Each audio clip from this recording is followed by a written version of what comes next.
Hello everyone, I am Jyoti Jha and welcome to NCERT the mind. तो आज हम लोग पढ़ेंगे क्लास 4 की हिंदी बुक रिमझिम चैप्टर 13 हुदहुद।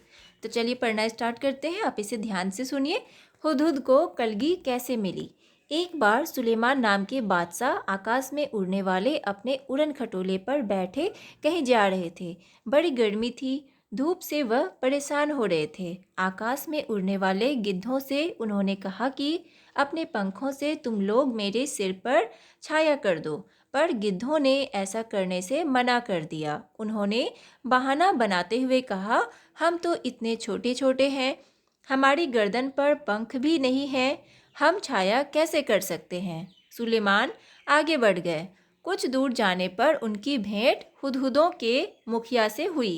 सुलेमान ने उससे भी मदद मांगी। वह चतुर था। उसने फौरन अपने दल के सभी हुदहुदों को इकट्ठा करके बादशाह सुलेमान के ऊपर छाया कर दी।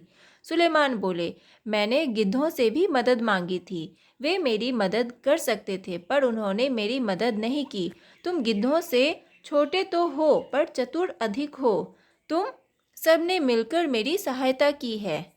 मैं तुमसे बहुत प्रसन्न हूँ। मैं तुम्हारी कोई इच्छा पूरी करूँगा। बताओ, तुम्हारी क्या इच्छा है। मुखिया ने कहा, महाराज, मैं अपने सभी साथियों से सलाह करने के बाद अपनी इच्छा बताऊंगा। मुखिया ने साथियों से सलाह करने के बाद कहा, महाराज, यह वरदान दीजिए कि हमारे सिर पर आज से सोने की कलगी निकल आए। बादशाह हंसे और बोले, मुखिया, इसका फल क्या होगा, यह तुमने सोच लिया है। मुखिया बोला, हाँ महाराज, मैंने खूब परामर्श करके यह वर मांगा है। सुलेमान ने प्रार्थना स्वीकार कर ली। सभी हुदहुदों के सिर पर सोने की कलगी निकल आई। लोगों ने सोने की कलगी को देखा तो वे हुदहुदों के पीछे पड़ गए। तीर से उन्हें मार मार कर सोना इकट्ठा करने लगे। हुदहुदों का वंश समाप्त होने पर आ गया। तब मुखिया घबराकर बादशाह सुलेमान के पास पहुंचा और बोला, इस सोने की कलगी के कारण तो हमारा वंश ही समाप्त हो जाएगा। सुलेमान ने कहा, मैंने तो शुरू में ही तुम्हें चेतावनी दी थी। खैर जाओ, आज से तुम्हारे सिर का ताज सोने का नहीं, सुंदर पड़ों का हुआ करेगा। और तभी से हुदहुदों के सिर पर पड़ों का यह ताज कलगी शोभा पा रहा है। हुदहुद एक बहुत ही सुंदर पक्षी है। इसके शरीर का सबसे सुंदर भाग इसके सिर की कलगी होती है। वैसे तो यह इसे समेटे रहता है, पर जैसे ही किसी तरह की आवाज़ होती है, यह चौकन्ना होकर परों को फैला लेता है। तब यह कलगी देखने में हूबहू किसी सुंदर पंखी जैसी लगने लगती है। इसी कलगी के बारे में तुमने अभी एक सुंदर कहानी भी पढ़ी है। हुदहुद का सारा शरीर रंग बिरंगा और चटकीला होता है। पंख काले काले होते हैं, जिन पर मोटी सफ़ेद धारियां बनी होती है, जैसा कि आप इस पिक्चर में देख पा रहे हैं कि ये हुदहुद है और देखिए किस तरह की धारियां बनी हुई है। ठीक है। गर्दन का अगला हिस्सा बादामी रंग का होता है। चोटी भी बादामी रंग की होती है, मगर उसके सिरे काले और सफ़ेद होते हैं। दुम का भीतरी हिस्सा सफ़ेद और बाहरी हिस्सा काले रंग का होता है। चोंच पतली, लंबी तथा तीखी होती है। इस चोंच से यह आसानी से जमीन के भीतर छिपे हुए कीड़े मकोड़ों को ढूंढ निकालता है। इसकी चोंच नाखून काटने वाली नहरनी से बहुत मिलती है और शायद इसीलिए कहीं कहीं इसे हजामिन चिड़िया के नाम से भी पुकारते हैं। हुदहुद हमारे देश के सभी भागों में पाए जाते हैं। तुमने इसे अपने घर के आसपास अपनी तीखी चोंच से जमीन खोदते हुए अवश्य देखा होगा। बोलते समय यह 3 बार हुप हुप हुप सा कुछ कहता है, इसीलिए इसे अंग्रेजी में हुप ऊ कहा जाता है। हिंदी में इसे हुदहुद कहते हैं। दूब में कीड़ा ढूंढने के कारण हमारे देश में कहीं कहीं इसे पदुबया भी कहते हैं और सुंदर कलगी की वजह से कुछ देशों में लोग इसे शाह सुलेमान कहकर पुकारते हैं। मादा हुदहुद 3 से 10 तक अंडे देती है। जब तक बच्चे अंडे से बाहर नहीं निकल जाते, वह अंडों पर बैठी रहती है, हटती नहीं। नर वहीं भोजन लाकर उसे खिला जाता है। पर दोनों में से कोई भी घोंसले की सफाई नहीं करता। संसार के विख्यात पक्षियों में से एक है यह हुदहुद। यह अपनी सुंदरता के लिए तो मशहूर है, पर इसे पालतू नहीं बनाया जा सकता और ना ही इसकी बोली में मिठास है। तो ये आपका चैप्टर कंप्लीट हो चुका है, हुदहुद। तो चलिए अब हम लोग प्रश्न उत्तर कर लेते हैं। तुम्हारी समझ। अब देखिए इसमें है प्रश्न कि तुम्हारी समझ। हुदहुद को कहीं हजामिन चिड़िया और कहीं पदुबया के नाम से पुकारते हैं। तो क्यों पुकारते हैं, इसका हम क्या उत्तर लिखेंगे कि हुदहुद की चोंच नाखून काटने वाली नहरनी से बहुत मिलती है, इसलिए कहीं कहीं इसे हजामिन चिड़िया के नाम से भी पुकारते हैं। दूब में कीड़ा ढूंढने के कारण हमारे देश में कहीं कहीं इसे पदुबया भी कहते हैं। ठीक है, उसके बाद देखिए फिर है कि हुदहुद की चोंच पतली, लंबी और तीखी होती है। इस बात को ध्यान में रखकर बताओ वे कैसा भोजन खाते होंगे।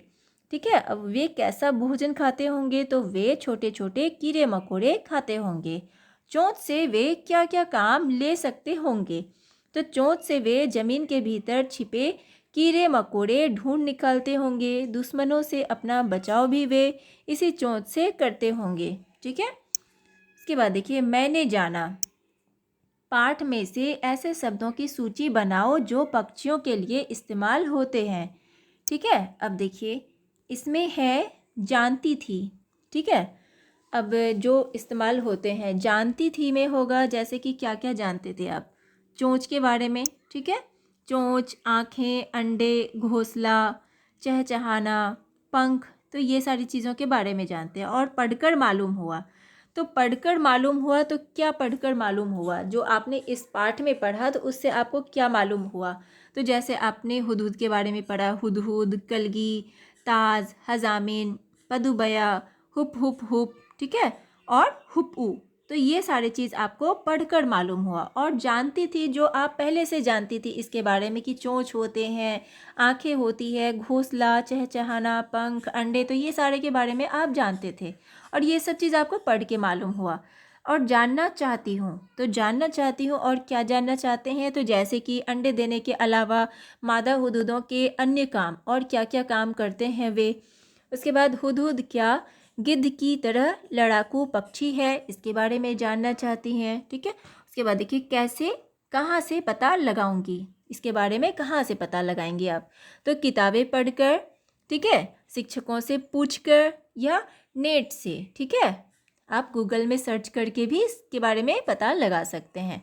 ठीक है, और है आपका एनसाइक्लोपीडिया पढ़कर, इससे भी पता लगा सकते हैं। तो ये सारे चीज़ आप पता लगा सकते हैं। ठीक है, अब उसके बाद है कि पाठ पढ़ने के बाद अपनी कॉपी में एक तालिका तैयार करो और उस तालिका में मालूम की गई जानकारी लिखो।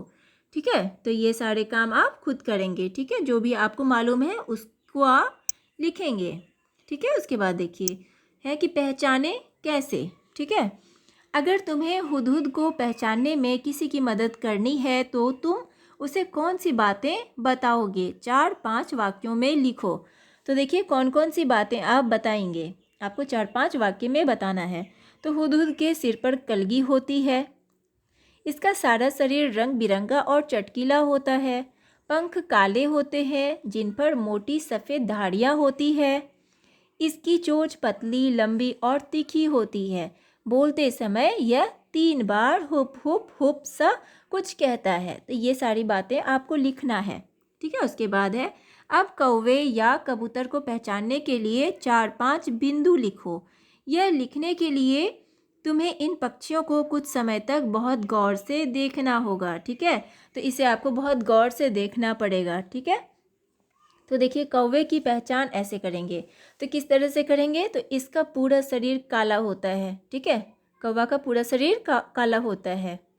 ठीक है, उसके बाद देखिए इसकी चोंच काली, लंबी और नुकीली होती है, यह काँव काँव करता है, इसकी आवाज़ में मिठास नहीं होती। तो इस तरह से पहचान करेंगे। ठीक है, उसके बाद है तरह तरह के नाम। तुम्हारे आसपास कौन कौन से पक्षी पाए जाते हैं, उनके नामों की सूची बनाओ। तुम्हारे और तुम्हारे दोस्तों के घर की भाषा में इन्हें क्या कहते हैं। जिन पक्षियों के नाम तुम्हें पता नहीं है उनके नाम तुम्हें पता करने होंगे। ठीक है, तो ये सारे काम आपको करना पड़ेगा, जैसे कि तरह तरह के नाम। तो तुम्हारे आसपास कौन कौन से पक्षी होते हैं, किन्हें किन्हें आप जानते हैं, तो उनकी सूची बनाना है आपको। ठीक है, तो हमारे आसपास कौन कौन से रहते हैं, जैसे कि कबूतर, कौवा, गौरैया, तोता, मैना, मोर, तो ये सारे पक्षी पाए जाते हैं। ठीक है, और भी आप जो भी पक्षी आप देखे हैं तो उसके बारे में आप लिख सकते हैं। उसके बाद है बातचीत। तुमने हुदूद से जुड़ी एक कहानी पढ़ी है, उस कहानी को बातचीत के रूप में लिखो।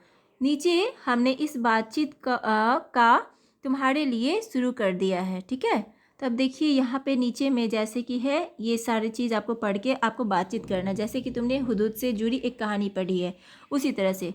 तो शाह सुलेमान है। ठीक है, तो शाह सुलेमान, अरे भाई गिद्ध जरा मेरी बात तो सुनो। ठीक है, तो अब देखिए गिद्ध उड़ते उड़ते कहता है कि कहिए मगर जरा जल्दी से।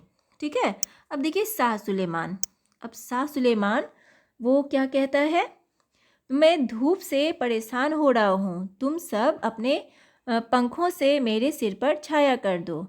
उसके बाद देखिए गिद्ध क्या बोलता है, हम तो बहुत छोटे हैं और हमारी गर्दन पर पंख नहीं है, फिर हम छाया कैसे कर सकते हैं। ठीक है, तो इस तरह से लिखना है इसे। इसके बाद है तुम अपने दोस्तों के साथ बातचीत को कक्षा में नाटक के रूप में प्रस्तुत कर सकते हो। ठीक है, तो ये जो आप बातचीत कर रहे हैं उसे आप नाटक के रूप में आप अपने क्लास में बता सकते हैं। ठीक है, उसके बाद है रंगारंग। हुदूद का सारा शरीर रंग बिरंगा और चटकीला होता है। हुदूद का रंग चटकीला बताया गया है। रंग कहते हैं, यह रंग कैसे हैं यह बताने के लिए कुछ शब्दों का इस्तेमाल किया जा सकता है, जैसे फीके रंग, चटकीले रंग आदि। तो बताओ कि ऐसे रंग किन किन चीज़ों के होते हैं। ठीक है, तो आपको बताना है, जैसे कि रंग का नाम और इधर है इस रंग की चीज़ों के नाम। ठीक है, तो देखिए गहरा, तो क्या होगा, गहरा काला लिख सकते हैं, गहरा नीला लिख सकते हैं। ठीक है, उसके बाद देखिए तो ऐसा कौन सा होता है गहरा काला, तो आपका हो जाएगा छतरी, कोट, बाल, तो ये सब गहरा काला होता है। देखिए फीका हरा, फीका हरा कौन कौन सा होता है, तो फीका हरा हो जाएगा आपका बोतल हो जाएगा, या आप तोते का भी रंग आप देखेंगे तो उसका भी हरा होता है। ठीक है, उसके बाद भड़कीला लाल, भड़कीला लाल क्या होता है, चुंदरी होती है। ठीक है, सिंदूर होता है, और जो है ना आपका पोशाक होता है। ठीक है, कपड़े भी होते हैं। सुनहरा पीला, तो अंगूठी, कंगन। ठीक है, तो और भी बहुत सारे फ्लावर्स जो होते हैं, फूल होते हैं, वो भी होता है इस तरह से सुनहरा पीला। तो ये सारी चीज़ आप लिख सकते हैं। उसके बाद है यूनी ने आसमानी रंग की कमीज पहनी है। ठीक है, आसमानी रंग का नाम कैसे बना होगा, सोचो। ऐसे ही कुछ और रंगों के नाम लिखो जो किसी चीज़ के नाम पर पड़े हैं। ठीक है, तो देखिए कैसे कि आप कैसे लिखेंगे इसे, जैसे कि आपका हो गया नारंगी। ठीक है, तो नारंगी रंग जो है वो नारंगी संतरा के नाम पर बना है। ठीक है, अब बैगनी, तो बैगन के नाम पर। उसके बाद गुलाबी, तो गुलाब के नाम पर। ठीक है, जामुनी, जामुनी जामुन के नाम पर, और प्याजी जो है ना वो प्याज के नाम पे। तो ये सारे जो हैं रंग ये किसी के नाम पे बने हैं। ठीक है, तो इसमें देखिए संकेत लिखा हुआ है कि फल, सब्जी, पत्तों आदि के नामों पर। तो ये आप नाम पर इसे लिख सकते हैं, और भी आप लिख सकते हैं जो आपको मालूम हो। उसके बाद है शब्द एक, अर्थ अनेक। ठीक है, शाह की भेंट हुदहुदों के मुखिया से हुई। ठीक है, मुझे मेरी बहन ने एक बहुत सुंदर भेंट दी। तो ऊपर वाले वाक्य में भेंट का मतलब मुलाकात से है, नीचे वाले वाक्य में उपहार से। तुम भी कोई ऐसे 4 शब्द सोचो जिनके 2 मतलब निकलते हो, उनका वाक्यों में प्रयोग करो। ठीक है, अब देखिए आपको सोचना है ऐसे शब्द। ठीक है, तो जैसे कि आप क्या लिखेंगे इसका, जैसे हो गया आपका जल हो गया, जैसे कि ठीक है, तो जल का जैसे आप लिखेंगे, यहाँ पे लिख देंगे जल, और उसका आपको 2 अर्थ आपको लिखना है और आपको वाक्य बनाना है। ठीक है, जैसे कि जल का हो गया कि मुझे 1 गिलास जल चाहिए, जल मीन्स पानी। ठीक है, और देखो कहीं हाथ ना जल जाए, एक तो जलना होता है। ठीक है, कहीं सब्ज़ी ना जल जाए, कहीं हाथ ना जल जाए, तो जलने का एक ये मतलब होता है। उसके बाद आप फल का लिख सकते हैं कि सेब एक बहुत पौष्टिक फल है और बुरे काम का फल बुरा ही होता है। फल मीन्स क्या होता है? नतीजा, परिणाम। ठीक है, तो 2 हो जाता है, इसका अर्थ अलग अलग। अब देखिए आपका हो जाएगा पत्र। पत्र का क्या हो जाएगा? कल मैंने अपने मित्र को एक पत्र लिखा।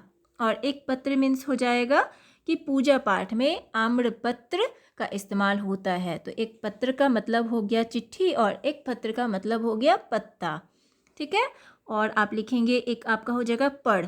तो पक्षियों के पढ़ होते हैं, तो पढ़ मीन्स हो गया पंख। और वह आया, पढ़, बोला कुछ नहीं, तो पढ़ क्या हो गया? किंतु। वह आया, पढ़ मीन्स किंतु, किंतु बोला कुछ नहीं। तो 2 अलग अलग इसका अर्थ होता है। ठीक है, तो इस तरह से आपको बना लेना है। उसके बाद है नाम। हुदूद एक बहुत ही सुंदर पक्षी है। हुदूद और पक्षी दोनों को ही हम संज्ञा कहते हैं। अब नीचे दी गई तालिका को आगे बढ़ाओ, तो इसे आपको आगे बढ़ाना है। ठीक है, तो जैसे कि यहाँ पे लिखा हुआ है हुदहुद, और पक्षी है, भारत क्या है? देश है, अनार क्या है? फल है, और यहाँ पे हम क्या लिखेंगे? गंगा। तो गंगा क्या है? नदी है। हिमालय क्या है? पहाड़ है। और देखिए आपका महाभारत क्या है?